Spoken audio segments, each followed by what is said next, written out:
vraiment libre de mes choix et que j'avais la personne la plus chère à mon cœur qui viendrait me confier ses tourments, ses difficultés, qu'est-ce que je ferais pour elle? De quoi elle aurait besoin?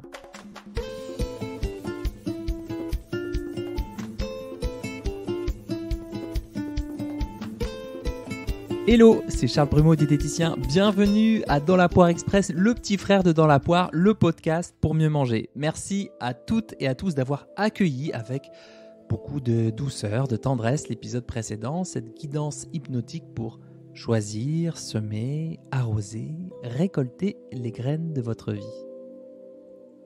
Vous avez jamais remarqué comment notre cerveau nous cherche des problèmes? On a presque l'impression que c'est son job premier.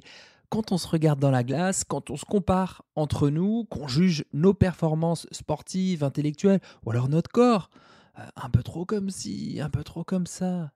Et dans le même temps, le cerveau, il cherche des solutions quand c'est inconfortable pour nous. Peut-être qu'on peut dire qu'il est bien fait, qu'il nous veut du bien au fond. Mais le cerveau, le bénéfice long terme, ça l'intéresse nettement moins que le bénéfice quasi sûr à court terme. Et c'est une des raisons pour lesquelles l'industrie des régimes est toujours florissante et créatrice. Elle se réinvente parce qu'elle nous propose des solutions court-termistes. Elle a bien compris comment notre cerveau fonctionnait. Et ça, on en parle au moins une fois par mois sur les réseaux, en tout cas sur Instagram, avec Télérégime, une série coproduite et coécrite avec Jérémy Gorski, qui est diététicien et qui est aussi connu sous le pseudo Menthe_banane, Menthe_banane.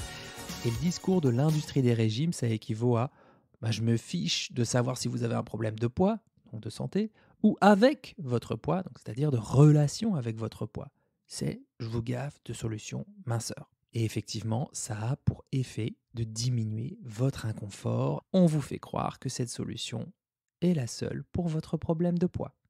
Et c'est aussi la raison pour laquelle j'observe avec une certaine componction, on va dire, la longévité des cadors des régimes comme le docteur Jean-Michel Cohen et ses protocoles à 1000 kcal par jour, voire 900, voire pour certains 600, ou Pierre Tucan qui cartonne sur TikTok en continuant à diaboliser le sucre en disant que ce sont des calories vides et vouant aux gémonies le konjac. Comme ça, vous mangez du konjac. Ça prend une place de dingue dans votre estomac, vous n'avez plus faim, vous mangez moins et donc vous ne répondez plus à vos besoins de base de l'être humain. Mais ça, on s'en fout, vous perdez du poids. Je dis l'expression cadors des régimes parce que c'est ce qu'ils sont, des fournisseurs de régimes et l'alimentation respectueuse, inclusive, équilibrante. Ils s'en foutent, sinon ils ne tiendraient pas ce genre de discours. Avec moi, vous allez mincir. Et sans frustration et dans le plaisir. Puisqu'aujourd'hui, on est à la mode du zéro frustration, 100% plaisir. Je vous propose une solution de lièvre plutôt que d'essayer, de tenter, de vous embêter à prendre le chemin sinueux d'une tortue. Puisque votre inconfort est là, maintenant, tout de suite, vos kilos, ils sont là aujourd'hui, pas dans 10 ans. Je vais vous donner une solution pour agir tout de suite sur le poids. Alors, qu'est-ce qu'on fait? C'est vrai que c'est un vrai casse-tête, c'est pas évident. C'est pas évident en tant qu'humain de se retrouver pris entre 1000 tenailles intérieures et extérieures, les covers du L, du Biba, du Gala, les discours des cadors des régimes, du feed game de YouTube ou de TikTok qui nous disent que tout ce qu'on a à faire, c'est de manger moins et mieux. Ceux de nos proches, et pourquoi pas les miens aussi, moi qui m'intéresse au comportement alimentaire. C'est pas simple, effectivement. Ça requiert même énormément de courage d'accepter que ce soit pas aussi simple que le déficit calorique, Que parfois, on puisse s'investir dans cette aventure, dans ce projet de perte de poids et qu'on n'ait pas les résultats escomptés. C'est dur, c'est dur.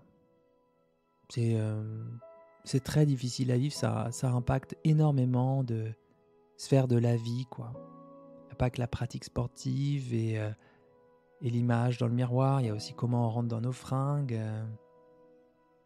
Quand on s'assoit sur une chaise, quand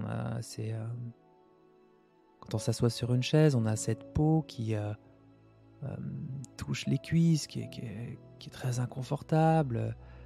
Quand on met tel t-shirt qu'on mettait il y a 6 mois et aujourd'hui qui nous boudine. Aussi quand on a du poids sur les articulations, sur nos genoux. Et puis dans la sphère socio-professionnelle aussi, et un peu partout en fait, parce que c'est pas facile. On est dans une société assez qui aime pas trop les gens en surpoids, quoi. Et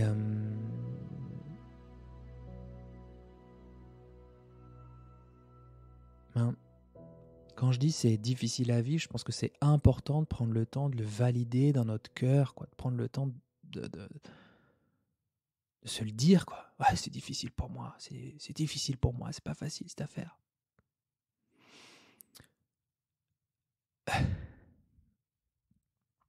Bon, petite montée d'émotion. Je ne monte pas cet épisode, je laisse tout. Tant pis, tant mieux. Je me reprends d'ailleurs, c'est ok d'avoir une émotion humaine, même si elle est pas confortable. Ouais, donc je disais, valider, je vais me reprendre, Charlie, debout. Valider que c'est douloureux, que c'est dur, quoi.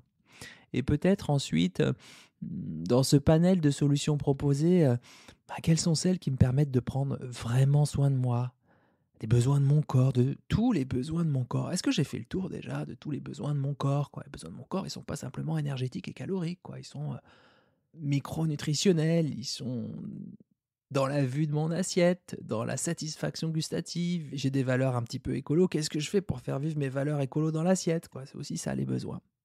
Et c'est vrai que prendre soin de soi, ben, c'est une belle tarte à la crème aujourd'hui. Prenez soin de vous, hein. C'était l'expo Sofical. Prenez soin de vous. Mais ça veut dire pour moi, tiens, si j'étais vraiment libre de mes choix et que j'avais la personne la plus chère à mon cœur qui viendrait me confier ses tourments, ses difficultés, qu'est-ce que je ferais pour elle? De quoi elle aurait besoin? Qu'est-ce que je pourrais lui conseiller de profondément bon, respectueux pour elle? Et pour moi, qu'est-ce que je peux trouver de simple, d'accessible, de facile, que je peux faire très régulièrement qui me permettent de me sentir bien? Quelles sont les activités dans lesquelles je suis moins en lutte, moins dans le combat? Je vous en parle parce que quand on est dans une activité qui fait du bien, c'est un espace où on se permet de vivre quelque chose de cool, une expérience de vie qui est plus cool, et on met la guerre intérieure en pause. Et à ce moment-là, on peut observer comment c'est pour nous quand on met la guerre sur pause. Comment il est notre niveau de stress, notre sommeil, comment on se sent face à la vie, avec nos proches, comment on se sent, quoi. Comment on se sent dans ce monde? Est-ce que c'est un peu plus confortable dans ces moments-là? Alors j'imagine que vous vous demandez à quel moment je vais vous parler de quoi manger pour. Je comprends, et c'est ce que j'aimerais moi si j'étais dans cette problématique et que j'écoutais un podcast intitulé Le lièvre et la tortue. Alors j'en ai déjà un peu parlé dans l'épisode 34 de Dans la poire, que faire quand on ne perd pas de poids. C'est d'ailleurs l'épisode le plus écouté de Dans la poire, tous épisodes confondus. Je vous mettrai d'ailleurs le lien en description de cet épisode pour que vous puissiez cliquer dessus directement. Alors la morale de cette fable de La Fontaine, c'est qu'à la fin de la course, le lièvre bondit pour franchir la ligne d'arrivée, mais il s'est réveillé un peu tard. La tortue, elle a pris son temps pour la course. Peut-être qu'elle a éprouvé des pensées de comparaison envers ce lièvre bondissant, qu'elle s'est sentie impuissante dans sa vitesse de croisière. Néanmoins, elle a continué son chemin. Elle a peut-être profité autrement des paysages qui défilaient, d'une expérience de course un peu plus dense, peut-être plus nuancée, une expérience d'ailleurs plus ou moins agréable.